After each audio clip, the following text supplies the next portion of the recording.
once again welcome back in chemical reaction and the chemical equations.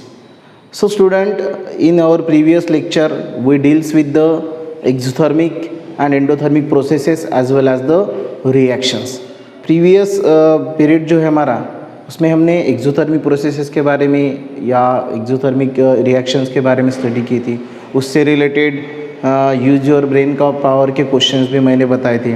I hope आपने वो अच्छे से study किया होगा और उस पे से मैंने जो भी केमिकल रिएक्शन है वो आपको नोट डाउन करने के लिए बोला था और उसका प्रिपरेशन करने के लिए आपको बोला था. आई होप आपने किया. Okay, now today we are going to discuss the new topic of this chapter, that is the rate of chemical reaction. What is the name of today's topic? It is the rate of chemical reaction. Okay, so student, today we are going to learn the rate of chemical reactions. Actually you know that in our day-to-day life we see that various changes are taking place, right? Some of the changes are physical changes, some of the changes are chemical changes in your house, at your home, right? So many chemical reactions were takes place or chemical changes were occurs. Okay, so you will observe that in our surrounding, है ना. हम अपने surrounding में देखते हैं कि ऐसे जो कुछ चेंजेस है बेटा वो टाइम के हिसाब से होते हैं, बराबर ही नहीं. कोई चेंज होने के लिए कम टाइम लगता है, कोई चेंज होने के लिए ज़्यादा टाइम लगता है, बराबर है. मतलब जो भी चेंज है, चेंजेस को जनरली हम क्या बोलते हैं कि reactions. We are called as a changes as a chemical reactions. तो बेटा केमिकल रिएक्शंस और we may say that chemical what processes, ये होने के लिए एक्चुअली टाइम लगता है, टाइम कम ज़्यादा लगता है. मतलब रिएक्शन का जो रेट है, राइट, ये हर एक मतलब रिएक्शन का रेट है, ये हर एक रिएक्शन के लिए सेम नहीं रहता है. कुछ रिएक्शंस फास्ट प्रोसीड होती है और कुछ रिएक्शंस स्लो प्रोसीड होती है, right. So with the help of that information we have one activities in your text book. So let's focus on that activities. आपको कैन यू टेल करके दिया है पेज नंबर 39 पे एक एक्टिविटी या questions आपको पूछे है ना, under the heading of can you tell. Okay, तो क्या बोला है बेटा इस एक्टिविटी में? Take into account the time required for the processes, classify them into the 2 groups and give the title to the both groups. अब इन्होंने आपको 5 ऐसे एग्जाम्पल्स दिए हैं या 5 केमिकल प्रोसेसेस दिए. चलो कौन सी, और उस 5 प्रोसेस को आपको क्या करना है कि उनको टाइम, उनको होने के लिए, उनको परफॉर्म होने के लिए जो भी टाइम लगने वाला है उसके हिसाब से आपको उनका 2 इसमें ग्रुप्स में क्या करना है, क्लासिफिकेशन करना है. तो सबसे पहले वो 5 जो भी 6 प्रोसेसेस दिए वो मैं यहाँ पे बोर्ड पे लिख लेता हूँ. सबसे पहली प्रोसेस है बेटा तुम्हारी cooking gas. You know cooking gas what starts burning. Cooking gas starts burning on ignition. तो ये पहली प्रोसेस है. 6 प्रोसेसेस या 6 केमिकल रिएक्शंस आपको दिए इस एक्टिविटी में. सबसे पहले मैं 1 बाय 1 लिख लेता हूँ. उसके बाद सेकंड है बेटा iron. Iron articles undergoes rusting. मैं यहाँ पे लिख रहा हूँ, you have to focus on that examples, right. Iron article undergoes rusting. Then third one is the erosion of rock takes place to form a soil. तीसरा जो process है उसमें दिया है आपको इरोशन ऑफ रॉक. रॉक का erosion आपने पढ़ा होगा ज्योग्राफी में. जनरली ज्योग्राफी में आपने इरोशन पढ़ा होगा, है ना, रॉक का इरोशन कैसे होता है. So erosion of rocks, right, takes place from soil. Takes place from what, soil. Okay, ये तीसरा यहाँ पे प्रोसेस या एग्जाम्पल दिया है. Fourth one is the alcohol is form on mixing yeast. Formation of alcohol, right. Alcohol is form on mixing yeast in glucose, right. Yeast को glucose में mix करके अल्कोहल का फॉर्मेशन होता है इन ग्लूकोज सॉल्यूशन, राइट. तो formation of alcohol on mixing yeast in glucose solution under proper condition, under proper condition, under proper condition, ये alcohol के formation के लिए it follows some conditions, right. तो ये चौथा। उसके बाद fifth example is there, effervescence is form on adding baking soda, formation of effervescence, effervescence, effervescence are formed, right, effervescence are formed on adding baking soda, किसमें add करना है baking soda बेटा, what, into a test tube, into a test tube containing dilute acid, test tube containing a dilute acid, जिसमें क्या लेने वाले हम, dilute acid, right, ये fifth। then sixth one is the a white precipitate, that is PPT, a white precipitate, in short I write here PPT, is formed, a white precipitate is formed on adding what, dilute sulphuric acid, dilute sulphuric acid, हाँ, to किस में add करना है dilute sulphuric acid, to barium what, barium chloride solutions, barium chloride solutions. Okay बेटा, तो ये generally जो ये कुछ क्वेश्चंस दिए, कुछ प्रोसेसेस आपको दी है, 6 प्रोसेसेस आपके टेक्स्ट बुक में दी है, और आपको क्या बोला है कि अकॉर्डिंग टू टाइम उनको क्या करना है, 2 ग्रुप्स में क्लासिफाई करना है। आपको कौन सी प्रोसेस है ना कितने टाइम में होती है ना, तो वो आपको बेटा आइडेंटिफाई करना है। तो 1 बाय 1 हम हर एक प्रोसेस देखेंगे। ये जितनी भी प्रोसेस है इसमें कुछ हाउस होल्ड एक्टिविटीज़ भी है ना, ये प्रोसेसेस हमारे घर में भी होती है, बराबर है कि नहीं। तो आपको पता है आपके सराउंडिंग में ये सभी प्रोसेसेस होती है, या जो केमिकल रिएक्शंस इसमें दी है वो आपके सराउंडिंग में होती है, या आपने लैब में या कहीं पे तो भी आपने ये प्रोसेसेस किए। तो आपको एक अंदाज है कि जनरली उनका टाइम ड्यूरेशन क्या है, वो प्रोसीड होने के लिए, उनको परफॉर्म होने के लिए एक्चुअली कितना टाइम लगता है, ऐसा क्वेश्चन है बेटा। Actually this question is on the new pattern, मतलब मैंने ऑलरेडी बोला है कि नए तरीके से जो क्वेश्चंस हमें पूछे जाते हैं, तो इस पैटर्न में क्वेश्चन पूछे जाते हैं from the exam point of view. तो सबसे पहला जो है बेटा, cooking gas start burning on ignition. अब कुकिंग गैस है ना, हमारे घर में जनरली कुकिंग के लिए जो हम सिलेंडर में जो गैस रहता है जिसको एलपीजी बोलते हैं, बराबर है कि लिक्विफाइड पेट्रोलियम गैस, और स्पेशली उसमें ब्यूटेन और आइसोब्यूटेन है ना, ये 2 हाइड्रोकार्बन्स या ये ब्यूटेन और आइसोब्यूटेन के फॉर्म में वो गैस प्रेजेंट रहती है। तो जनरली जैसे ही आप उसको इग्निट करते हो, जैसे ही आप नॉब ओपन करके उसको इग्निट करते हो, तो that cooking gas start burning. तो ये प्रोसेस मतलब इसको कितना टाइम लगेगा बेटा, इसको बहुत कम, इट अकर्स रैपिडली है ना। तो ये कैसे अकर्स होती है बेटा, रैपिडली होती है, मतलब this process is what, fast process, it required less time. ये कौन सी प्रोसेस होंगी बेटा, फास्ट। इसको परफॉर्म होने के लिए या कितना टाइम कैसे लगेगा, कम टाइम लगेगा। तो इसको हम क्या बोल सकते हैं बेटा, मतलब ये कैसे होगी बेटा, fast, right. This is the fast process है ना। 2 इसमें हम डिवाइड करेंगे, right. This process is fast process, क्योंकि फास्टली होती है, मतलब टाइम ड्यूरेशन के हिसाब से कुछ प्रोसेसेस स्लो होती है और कुछ प्रोसेसेस कैसी होती है, फास्ट होती है। तो जनरली हम ये 6 एग्जाम्पल है, इनको किस में क्लासिफाइड करना है कि कौन सी प्रोसेस, 2 ग्रुप्स हमने बनाए, 2 ग्रुप्स हमें बनाने के लिए उन्होंने बोला है। तो हम ये टाइम के हिसाब से उनके 2 ग्रुप, एक फास्ट होने वाली प्रोसेसेस और एक स्लो होने वाली प्रोसेसेस, ऐसे 2 ग्रुप्स यहाँ पे बनाएंगे। तो सबसे पहले बेटा ये जो एग्जाम्पल है ये कैसे हो रहा है, फास्ट हो रहा है, तो ये this is the fast process. Then second example, iron article undergoes rusting, iron article undergoes rusting. आप देखते हो कि आपके घर में विंडोज़ है या और कोई भी आयरन के बहुत सारे आर्टिकल्स हैं, है ना।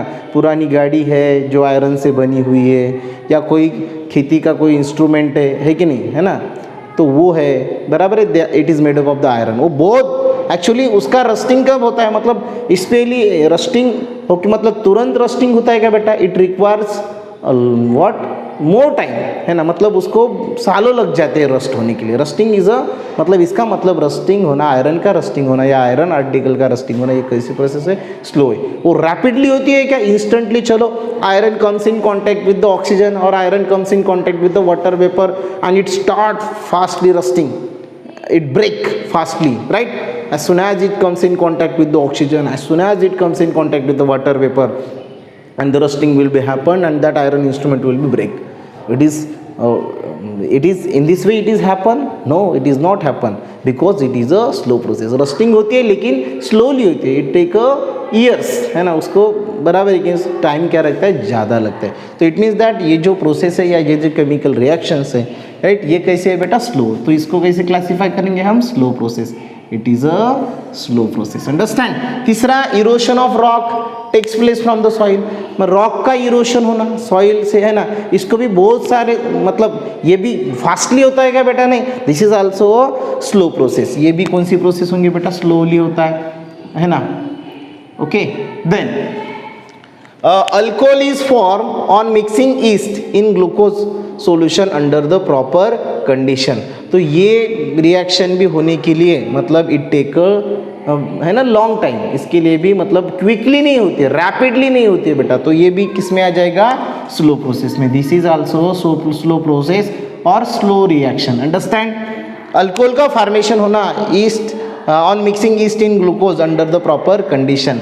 तो ये प्रोसेस भी बेटा स्लो है. इट टेक मतलब रैपिडली, है ना, ये प्रोसेस होती नहीं, इसलिए slow process. Then next, effervescence are formation of the effervescence on adding baking soda into a test tube containing a dilute acid. Test tube में डाइल्यूट एसिड लेना है और उसमें बेकिंग सोडा डालना है.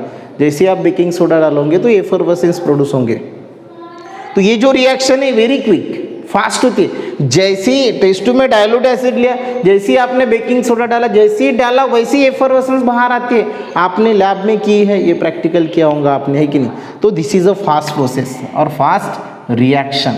Okay, this is the fast process. Then last example is the white PPT is form on adding sulphuric acid dilute sulphuric acid to the barium chloride solution, right. ये acid है, तो sulphuric acid barium chloride में जब add करोगे तो white PPT form होती है.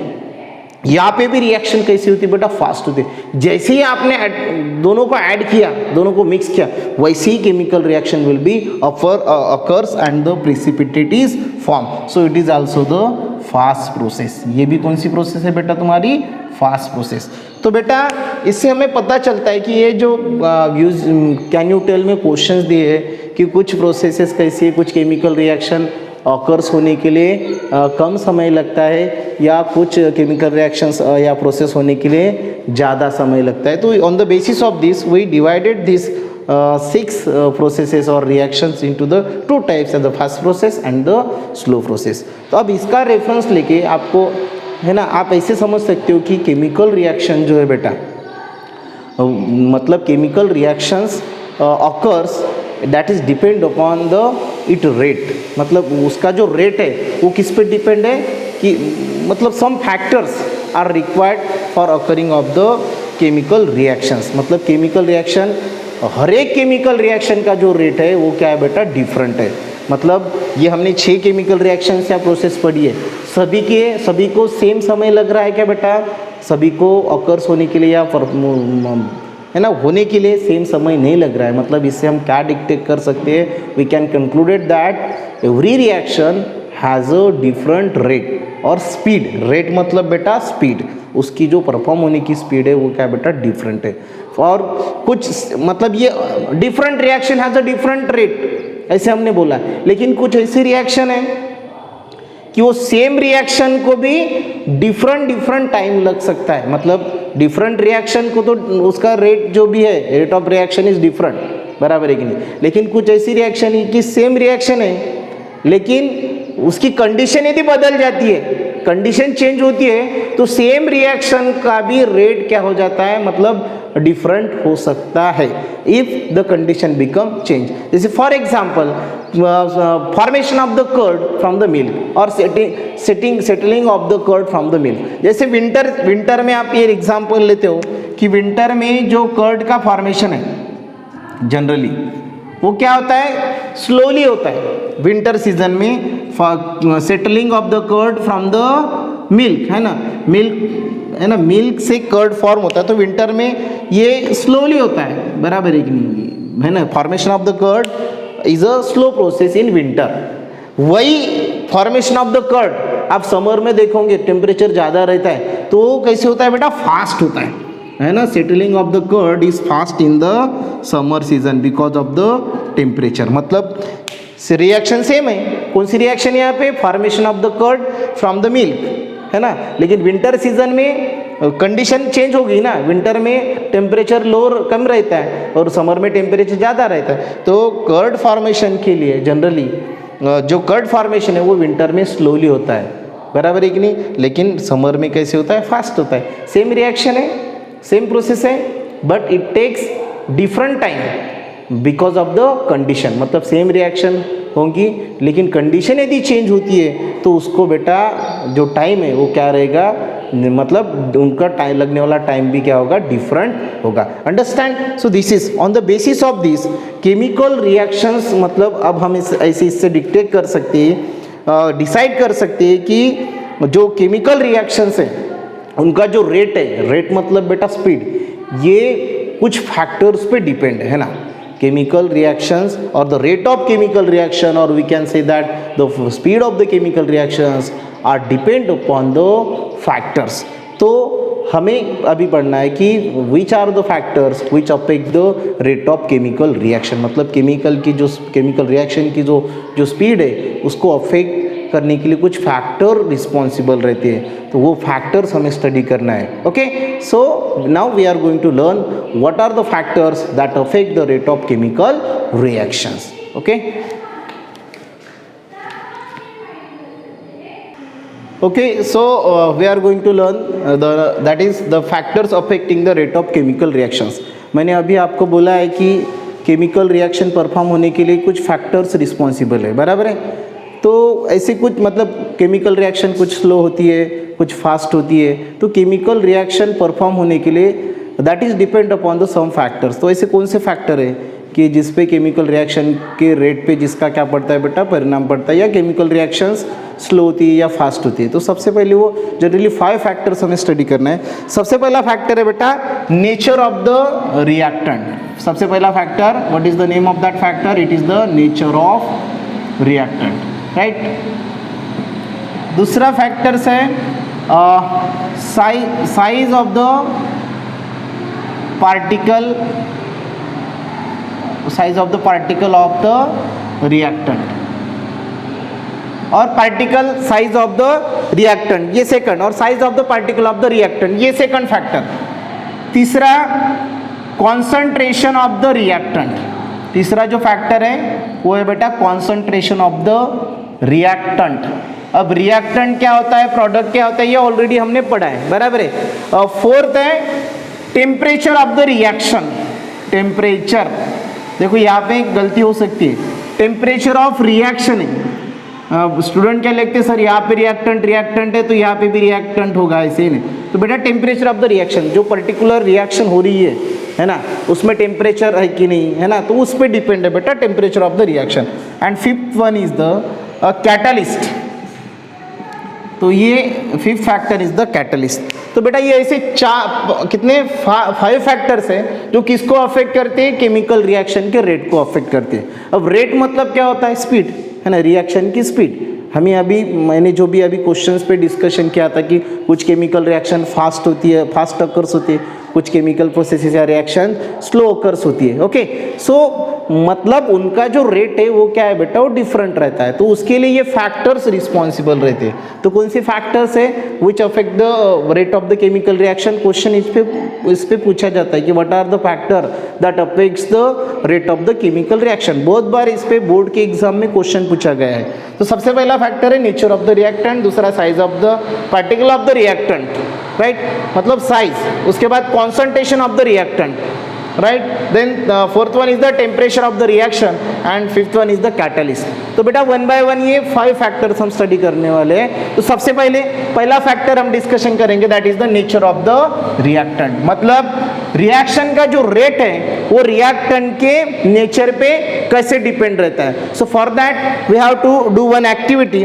आपको क्या करना है, इसके लिए एक एक्टिविटी परफॉर्म करना है। जैसे एक टेस्ट ट्यूब लेना है ना, 2 टेस्ट ट्यूब लेना है। Okay, this is the one test tube and this is the another test tube. तो बेटा आपको क्या करना है, इस एक्टिविटी में एक एल्यूमिनियम मेटल और एक जिंक मेटल। ओके, तो पहले इसमें हम कौन सा मेटल डालते हैं, एल्यूमिनियम। ओके, और दूसरे इसमें बेटा zinc metal. Okay, and what you should do, आपको क्या करना है कि इसमें दो टेस्ट ट्यूब में हमने एक मतलब ए टेस्ट ट्यूब में हमने एल्यूमिनियम लिया और बी टेस्ट ट्यूब में जिंक लिया। ओके, अब इसमें क्या करना है आपको कि हाइड्रोक्लोरिक एसिड पोर करना है। व्हाट यू शुड पोर, ये मतलब ये पहले टेस्ट ट्यूब में भी क्या डालना है आपको, हाइड्रोक्लोरिक एसिड, और दूसरे में भी क्या डालना है बेटा, हाइड्रोक्लोरिक एसिड। और आपको चेक करना है, जैसे ही आप इस मतलब एल्यूमिनियम में हाइड्रोक्लोरिक एसिड डालोगे, इसमें हाइड्रोक्लोरिक एसिड डालोगे, reaction get started, reaction perform होना शुरू हो जाएगा। अब ये रिएक्शन होते समय आपको ऑब्जर्व करना है कि कौन से टेस्ट ट्यूब में, समझो हम इसको नॉमिनेट करते हैं टेस्ट ट्यूब बी और इसको नॉमिनेट करते हैं टेस्ट ट्यूब बी, कौन से टेस्ट ट्यूब में रिएक्शन फास्ट होगी। तो बेटा एल्यूमिनियम में जब आप HCl डालोगे तो एक्चुअली रिएक्शन कैसी होती है, मतलब मेटल में जब आप हाइड्रोक्लोरिक एसिड ऐड करते हो तो एक वाटर सोल्यूबल सॉल्ट फॉर्म होता है, बराबर है, उसका वाटर सोल्यूबल सॉल्ट फॉर्म होता है और हाइड्रोजन गैस रिलीज होती है। कौन सी गैस रिलीज होती है बेटा, hydrogen gas will be release, right. तो when HCl is added in both the test tube, what will happen, water soluble, उनका वाटर सोल्यूबल सॉल्ट फॉर्म होगा, मतलब जिंक के साथ ZnCl2 जिंक क्लोराइड होगा और यहाँ पे एल्यूमिनियम क्लोराइड ऐसे सॉल्ट फॉर्म होगा with evolution of the hydrogen gas. Hydrogen gas क्या बाहर आ जाएगी। आपको यहाँ पे रिएक्शन तो मैं बताने वाला हूँ, ओके, लेकिन रिएक्शन कौन से टेस्ट ट्यूब में रिएक्शन फास्ट होगी ये आपको देखना है। तो बेटा इफ यू सी दैट, आपको आपका ऑब्जर्वेशन आपको करना है कि पहले टेस्ट ट्यूब में रिएक्शन फास्ट हुई है दूसरे, तो आपको ऐसे दिखेगा कि जब आप HCl एल्यूमिनियम जिसमें है उस टेस्ट ट्यूब में ऐड करोगे तो यहाँ पे रिएक्शन क्या होगी बेटा, फास्ट होगी, बराबर है, मतलब हाइड्रोक्लोरिक एसिड एल्यूमिनियम के साथ फास्ट रिएक्ट होगा, जिंक के साथ कैसे होगा बेटा, स्लो रिएक्ट होगा, राइट। ऐसा क्यों हुआ है, एल्यूमिनियम के साथ हाइड्रोक्लोरिक एसिड फास्ट रिएक्ट हुआ और जिंक के साथ एल्यूमिनियम, मतलब सबसे पहले at a time activity perform करना है। तो एट ए टाइम आप ये एक्टिविटी परफॉर्म करोगे तो आपको इस टेस्ट ट्यूब में रिएक्शन जल्दी है ना फास्ट होगी, और यहाँ पे जो रिएक्शन है या प्रोसेस है वो कैसी होंगी बेटा, स्लोली होंगी। ऐसे क्यों हुआ है, तो इसके लिए if you go through the what reactivity series, है ना, आप reactivity series generally metallurgy chapter में हमें रिएक्टिविटी सीरीज स्टडी करना है। तो बेटा रिएक्टिविटी सीरीज आप देखोगे, मैंने यहाँ पे देखो रिएक्टिविटी सीरीज में मतलब मेटलर्जी चैप्टर में हमें स्टडी करना है कि कौन सा मेटल ज़्यादा रिएक्टिव है। तो ये रिएक्टिविटी सीरीज मैंने यहाँ पे लिख के रखी है। तो सबसे ज़्यादा रिएक्टिव पोटेशियम है, उसके बाद सोडियम, उसके बाद calcium, magnesium, aluminium, zinc, ferrous, right, then lead, copper, mercury, है ना, सिल्वर एंड द गोल्ड। ये रिएक्टिविटी सीरीज है, मतलब सबसे ज्यादा मोस्ट रिएक्टिव एलिमेंट या मेटल कौन सा है बेटा तुम्हारा, कौन सा है, पोटेशियम, उसके बाद सोडियम आता है। तो if you see the reactivity series, अब यहाँ पे हमने जिंक और एल्यूमिनियम लिया है, अब रिएक्टिविटी सीरीज में देखो कौन ज्यादा रिएक्टिव है, ये यहाँ पे ये एल्यूमिनियम और ये जिंक। तो बेटा एल्यूमिनियम ऊपर है ना, जिंक के कंपैरिजन में एल्यूमिनियम ऊपर है। So what it mean, it means that aluminium is more reactive than the zinc. अब आते हैं हमारे केमिकल रिएक्शन पे। अब इसमें हमने एल्यूमिनियम लिया और इसमें हमने क्या लिया, जिंक लिया, बराबर है। अब with the reference of reactivity series aluminium is more reactive than the zinc. Aluminium zinc से क्या है बेटा, मोर रिएक्टिव है, इसलिए ये हाइड्रोक्लोरिक एसिड के साथ जो भी रिएक्शन होगी ये एल्यूमिनियम की कैसी होंगी, फास्ट होंगी, बराबर है। और ये यहाँ पे इसके साथ क्या होंगी बेटा, स्लो होंगी। मतलब जो रेट, मतलब केमिकल रिएक्शन की जो स्पीड है जिसको हम क्या बोलते हैं, रेट बोलते हैं, that rate of the reaction is depend upon the nature और रिएक्टिविटी, है ना, मतलब नेचर या उसको ही हम क्या बोलते हैं बेटा, रिएक्टिविटी, नेचर और रिएक्टिविटी ऑफ द रिएक्टेंट। मतलब जो भी रिएक्टेंट है उस रिएक्टेंट के नेचर या उसके रिएक्टिविटी पे डिपेंड रहता है केमिकल रिएक्शन का रेट। तो इस एग्जांपल से हम ऐसा कंक्लूड कर सकते हैं कि जो रेट ऑफ रिएक्शन है वो बेटा किस पे डिपेंड है, नेचर ऑफ द रिएक्टेंट और में शायद reactivity of the reactant. Understand? Okay, अब इसकी केमिकल इक्वेशन भी मैं थोड़ी आपको बता देता हूँ। आपके टेक्स्ट बुक में इसकी केमिकल इक्वेशन नहीं है, मतलब यहाँ पे जब है हाइड्रोक्लोरिक एसिड की एल्यूमिनियम के साथ रिएक्शन, हाइड्रोक्लोरिक एसिड की जिंक के साथ है ना रिएक्शन होती है, तो इनके केमिकल रिएक्शंस एक बार बता देता हूँ, आप शॉर्टली नोट कर लेना। ओके, टेक्स्ट बुक में नहीं है। तो सबसे पहले एल्यूमिनियम के साथ HCl की reaction, so aluminium right is react with the hydrochloric acid. Okay, so क्या फॉर्म हुआ, क्या फॉर्म होगा, मैंने ऑलरेडी बोला है आपको कि हाइड्रोजन गैस रिलीज होती है और वाटर सोलुबल सॉल्ट, तो वाटर सोलुबल सॉल्ट मतलब एल्यूमिनियम क्लोराइड, एल्यूमिनियम क्लोराइड का फार्मूला AlCl3 और हाइड्रोजन गैस H2 गैस है इसलिए अपवर्ड डायरेक्शन है ना, हमने पढ़ा है कि rules to write the chemical equations, उसमें पढ़ा है अपवर्ड डायरेक्शन क्या डिनोट करता है कि particular gas is evolve. Okay, अब ये केमिकल रिएक्शन बैलेंसिंग हमने पढ़ा है। अब केमिकल रिएक्शन बैलेंस है क्या, चलो एक बार इस रिएक्शन से हम पता करते हैं कि आपको केमिकल रिएक्शन का बैलेंसिंग समझा या नहीं हम समझा। So tell me whether this chemical reaction is balance और नॉट, है क्या बैलेंस? अरे बताओ ना, बैलेंस है क्या केमिकल रिएक्शंस? अब देख लो रिएक्टेंट साइड बैलेंस कैसे चेक करते हैं कि रिएक्टेंट साइड देखना है और प्रोडक्ट साइड देखना है। Tell me whether this chemical reaction is balance और नॉट। आपने पढ़ा होगा शायद, मैंने हमारे प्रीवियस वीडियो में हमने या प्रीवियस लेक्चर में ये ऑलरेडी पढ़ा है ना। तो बैलेंस है क्या है चेक कर लो ना। देखो एल्यूमिनियम इस साइड में 1 है, इस साइड में एल्यूमिनियम 1 है, हाइड्रोजन इस साइड में 1 है, इस साइड में कितने 2 है, मतलब हाइड्रोजन बैलेंस नहीं है। क्लोरीन यहाँ पे 2 है, यहाँ पे कितने 3 है, बैलेंस है क्या बेटा ये? तो इससे हमें पता चलता है कि क्लोरीन और हाइड्रोजन तुम्हारा बैलेंस नहीं है। तो केमिकल इक्वेशन को हमें क्या करना पड़ेगा, इसको बैलेंस करना पड़ेगा। कैसे बैलेंस करते हैं है ना, वो हमने स्टेप्स भी पढ़ाई है उसको बैलेंस करने के लिए, लेकिन क्विकली आपको केमिकल रिएक्शन कैसे बैलेंस करना, वो स्टेप तो फॉलो ही करना है आपको है ना। डिटेल्स में लिखो बैलेंसिंग, तो you have to follow all that steps, but quickly आपको केमिकल रिएक्शन मतलब यही पे इसी केमिकल इक्वेशन में डायरेक्टली हम कैसे बैलेंस करते हो। तो देखो कि बेटा एल्यूमिनियम ऑलरेडी तुम्हारा बैलेंस है। ओके, अब आपको हाइड्रोजन और क्लोरीन बैलेंस करना है। तो सबसे पहले हम किसके बारे में बात करेंगे, क्लोरीन के बारे में। इस साइड में क्लोरीन 3 है और इस साइड में क्लोरीन कितने, आपको इस साइड में 3 है तो इस साइड में क्लोरीन 3 करना है। Okay, so it is possible. देखो समझो हमने यहाँ पे क्लोरीन कितने किए, 3 किए, हाइड्रोजन कितने हो गए बेटा, इस साइड में 3 हो गए। यहाँ पे हाइड्रोजन 3 करना पॉसिबल है क्या? 3 करना हाइड्रोजन पॉसिबल नहीं है। 1 भी लिखते 2 होगा, 2 लिखते तो 4 होगा है ना, मतलब हम यहाँ पे 3 नहीं लिख सकते। राइट, समझो यहाँ पे 3 नहीं लिख सकते, 4 लिख सकते हैं क्या, है ना। 4 तो क्लोरीन है ही नहीं। राइट, 4 को ट्राई करो, मतलब 4 हाइड्रोजन तो बैलेंस हो जाएगा, लेकिन क्लोरीन यहाँ पे 4 नहीं हो सकता। समझो यहाँ पे 4 लिखा, हाइड्रोजन यहाँ पे 4 होगी, यहाँ पे 2 लिख के हाइड्रोजन हम 4 कर सकते हैं, बराबर है कि नहीं। लेकिन क्लोरीन यहाँ पे 4 कर सकते हैं क्या नहीं, 1 लिखो तो 3 हो जाएगा, 2 लिखो तो 6 हो जाएगा है ना, मतलब 4 भी पॉसिबल नहीं है, 5 भी पॉसिबल नहीं है। ठीक है, तो आपको कितने लेना पड़ेगा यहाँ पे 6। जैसे ही मैंने यहाँ पे 6 फैक्टर लिखा, अब बेटा तुम्हारे क्लोरीन कितने हो गए 6, तो यहाँ पे हम क्लोरीन 6 कर सकते हैं क्या? चलो यहाँ पे ऐसे 2 लिखा मैंने, तो क्लोरीन 2 × 3 मतलब 6 हो गए, बराबर है। अब क्लोरीन हम एक्चुअली क्या करना था, हमें क्लोरीन को 6 करना था, लेकिन साथ ही में ये फैक्टर मुझे यहाँ पे अप्लाई करना पड़ेगा, बराबर है। ये फैक्टर यहाँ पे अप्लाई करने से ये एल्यूमिनियम भी कितने हो गए तुम्हारे बेटा, 2 हो गए। इस साइड में एल्यूमिनियम कितने हैं, 1 है, तो एल्यूमिनियम को भी आपको साथ ही में क्या करना पड़ेगा, बैलेंस करना पड़ेगा। एल्यूमिनियम डिस्टर्ब हो गया ना, क्लोरीन को बैलेंस करने के एल्यूमिनियम डिस्टर्ब हुआ, तो एल्यूमिनियम इस साइड में कितने हो गए, this 2 is applicable to both this aluminium as well as the chlorine, तो ये 2 हो गए। राइट, अब इसमें क्या करना है कि ये 2 यहाँ पे हो गए, अब ये हो गया, तो ये एल्यूमिनियम बैलेंस हो गया। लेकिन अब आप हाइड्रोजन का देखो, यहाँ पे आपने ये 6 फैक्टर लिखा, क्या लिखा, ये 6 फैक्टर, तो ये this 6 factor is applicable to both chlorine and hydrogen. Chlorine के लिए आपने अप्लाई किया, लेकिन हाइड्रोजन डिस्टर्ब हो गया ना, बराबर 6 हो गया हाइड्रोजन, इस साइड में कितने 2 है, तो इस साइड में 6 करना है, तो कितने लिखना पड़ेगा 3।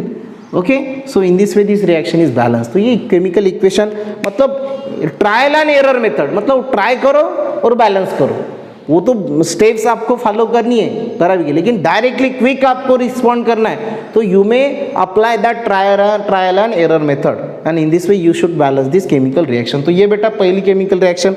उसके बाद जिंक के साथ जो रिएक्शन हुई है वो एक बार देख लेते हैं। जिंक के साथ होने वाली रिएक्शन Zn प्लस HCl के साथ ही हुई थी, सेम मतलब ये एल्यूमिनियम क्लोराइड फॉर्म हुआ, वैसे ZnCl2 फॉर्म होता है, वहाँ पे हाइड्रोजन गैस इज रिलीज। ये भी केमिकल रिएक्शन बैलेंस नहीं है बराबर है, क्लोरीन 2 है और हाइड्रोजन 2 है। तो ये रिएक्शन केमिकल इक्वेशन, ये रिएक्शन बैलेंस करना बहुत आसान है, क्योंकि इसमें इस साइड में क्लोरीन कितने दो, इस साइड में हाइड्रोजन कितने दो, तो क्लोरीन और हाइड्रोजन एक ही जगह पे है और कितने करना है दो, डायरेक्ट यहाँ पे 2 लिख लो और 2 लिखने के बाद हाइड्रोजन 2 हो जाएंगे और क्लोरीन 2, Zn1 है। So with one factor this reaction is already balance. You should take a screenshot of this chemical reaction. Already ये केमिकल रिएक्शन आपके टेक्स्ट बुक में नहीं है, फिर भी क्वेश्चन पूछने मतलब 9th में वगैरह शायद ये हुई होंगी, इसलिए आपको ये टेक्स्ट बुक में दी नहीं है, तो आप इसका स्क्रीनशॉट लेके आप अपने नोटबुक में लिख सकते हो। तो ये हमारा बेसिक टॉपिक क्या है बेटा कि factor affecting on the rate of chemical reaction, मतलब केमिकल रिएक्शन के रेट पे जो नेचर ऑफ द रिएक्टेंट कैसे अफेक्ट करा है हमने स्टडी करा है। ओके, तो इसके बाद सेकंड फैक्टर है बेटा हमारा केमिकल रिएक्शन पे अफेक्ट करने वाला, that is the size of the particle of the reactant. तो हम सेकंड फैक्टर स्टडी करेंगे, size of particle of the reactant. क्या नाम है बेटा सेकंड फैक्टर का? Second factor that is the size of particle, है ना, पार्टिकल साइज और size of particles of reactant, right. Okay, तो ये बहुत ही इजी हम अंडरस्टैंड कर सकते हैं कि साइज ऑफ द, इसके लिए भी हमें एक एक्टिविटी परफॉर्म करनी है, राइट, शाहबाद स्टाइल के साथ। But before we are going to perform this activity और before we are going to tell this activity, आप देखो ये बहुत ही इजीली, मतलब रिएक्शन का जो रेट है या रिएक्शन की जो स्पीड है, जो रिएक्टेंट आप यूज करते हो उसके साइज पे कैसे डिपेंड करता है, ये आपको चेक करना है। तो इजीली आप ये घर में भी चेक कर सकते हो। सॉल्ट का एग्जांपल ले लो, आपने घर में एक सॉल्ट जो है वो पाउडर फॉर्म में सॉल्ट जनरली रहता है, और आपने देखा होगा कि सॉल्ट जो है वो क्रिस्टल फॉर्म में भी रहता है बराबर की नहीं। शुगर का भी वैसे, शुगर का पाउडर फॉर्म भी रहता है और शुगर के क्रिस्टल्स भी रहते हैं बराबर की नहीं। तो सेम लेना है, मतलब क्या करना है, वाटर लेना है ना, एक ग्लास में 2 ग्लास में वाटर लेना है, राइट। उसके बाद एक ग्लास में समझो, चलो साल्ट के साथ करते तो एक ग्लास में सॉल्ट, वाटर में सॉल्ट के क्रिस्टल डालो और दूसरे ग्लास में सॉल्ट का पाउडर फॉर्म डालो। ओके, और ऑब्जर्व करो कौन, मतलब क्रिस्टल फॉर्म में रहने वाला सॉल्ट जल्दी डिजॉल्व होता है या पाउडर फॉर्म में क्या बोलते हैं उसको, जो सॉल्ट है वो जल्दी डिजॉल्व होता है। कौन सा सॉल्ट फास्ट डिजॉल्व होगा बेटा, पाउडर या क्रिस्टल, या सेम टाइम लगेगा दोनों को? बताओ ना कौन सा, बताओ ना जोर से। पाउडर वाला बराबर है। ये एक्सपेरिमेंट तो हम घर में कर सकते हैं, ऑलरेडी आपने किया होगा। और इन जनरल मतलब जो पाउडर फॉर्म में सॉल्ट था वो क्या होता है बेटा, जल्दी डिजॉल्व होता है ना, जल्दी वो घुल जाता है। ऐसा क्यों हुआ है? क्योंकि क्रिस्टल में जो पार्टिकल जिसको हम रिएक्टेंट बोलेंगे वो कैसे थे, बड़े थे, है ना, उसकी साइज कैसी थी, बड़ी थी। और पाउडर फॉर्म में जो साइज, उसकी साइज कैसी थी, छोटी थी। मतलब रिएक्शन पाउडर फॉर्म में वाली रिएक्शन जल्दी हो गई, मतलब रिएक्शन की जो स्पीड है रिएक्टेंट के पार्टिकल के साइज पे भी डिपेंड रहती है बराबर है कि नहीं। ऐसा कंक्लूजन हम यहाँ से निकाल सकते हैं कि नहीं, बराबर है। तो ये भी मोस्ट कॉमन एग्जांपल हमारे घर में, ये हम ऑलरेडी आप कर चुके होंगे कि ऑलरेडी आप देखते हो या करके भी देख सकते हो। ओके, बराबर है। हमारे टेक्स्ट बुक में शाहबाद टाइल्स का एग्जाम्पल दिया है बराबर है। शाहबाद वही सेम करना है, शाहबाद टाइल्स का एक पाउडर फॉर्म में लेना है और एक क्रिस्टल फॉर्म में लेना है, राइट। तो एक टेस्ट ट्यूब में आप दो, यहाँ पे भी 2 टेस्ट ट्यूब आपको लगेंगी बराबर है। एक टेस्ट ट्यूब में आप शाहबाद टाइल्स के क्या लो, शाहबाद टाइल्स के आपको क्रिस्टल्स लेना है ना, क्या लेना है बेटा, क्रिस्टल्स। और इसमें शाहबाद टाइल्स का क्या लेना है, पाउडर फॉर्म बराबर है। और दोनों इसमें क्या डालना है, एसिड डालना है। क्या डालना है दोनों इसमें, हाइड्रोक्लोरिक एसिड डालना है, 10 ml हाइड्रोक्लोरिक एसिड दोनों में डालना है। और रिएक्शन ऑब्जर्व करना है, कौन सी रिएक्शन फास्ट होगी, विच रिएक्शन, ये पाउडर फॉर्म में या ये क्रिस्टल फॉर्म में, मतलब है कि नहीं, क्रिस्टल तो कौन सी रिएक्शन फास्ट होगी? पाउडर के साथ, हाइड्रोक्लोरिक एसिड की पाउडर के साथ होने वाली रिएक्शन क्या होगी बेटा? फास्ट होगी। अंडरस्टैंड? तो ये पाउडर के साथ होने वाली रिएक्शन क्या होगी बेटा? फास्ट होगी। मतलब इससे हम क्या गेस कर सकते हैं कि जो रिएक्शन की जो स्पीड है या रेट ऑफ रिएक्शन है वो किस पे डिपेंड है? रेट ऑफ यस किस पे डिपेंड है? Yes, size of the reactant, बराबर है। मतलब रिएक्शन का जो रेट है वो साइज ऑफ द रिएक्टेंट पे भी डिपेंड है। अंडरस्टैंड? मतलब rate of the reaction is depend upon the size of the reactant. Understand? Do you understand this activity?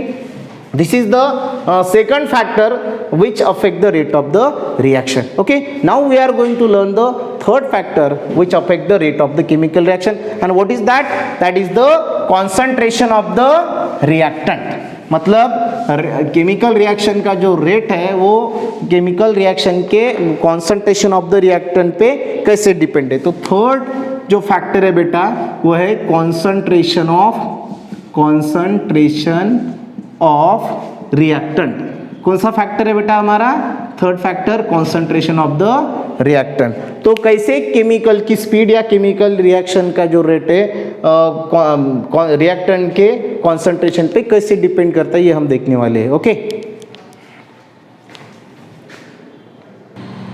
Okay तो बेटा ये रेट ऑफ केमिकल रिएक्शन जो है इसका जो थर्ड फैक्टर हम मैंने बोला है कि स्टडी करने वाले, that is concentration of the reactant. मतलब रिएक्शन का जो रेट है वो रिएक्टेंट के कॉन्सेंट्रेशन पे भी डिपेंड रहता है। उसके बाद फोर्थ फैक्टर जो है वो है टेम्परेचर ऑफ द रिएक्शन, और फिफ्थ फैक्टर जो है बेटा कैटालिस्ट है ना, कैटालिस्ट, राइट। कैटालिस्ट क्या होता है?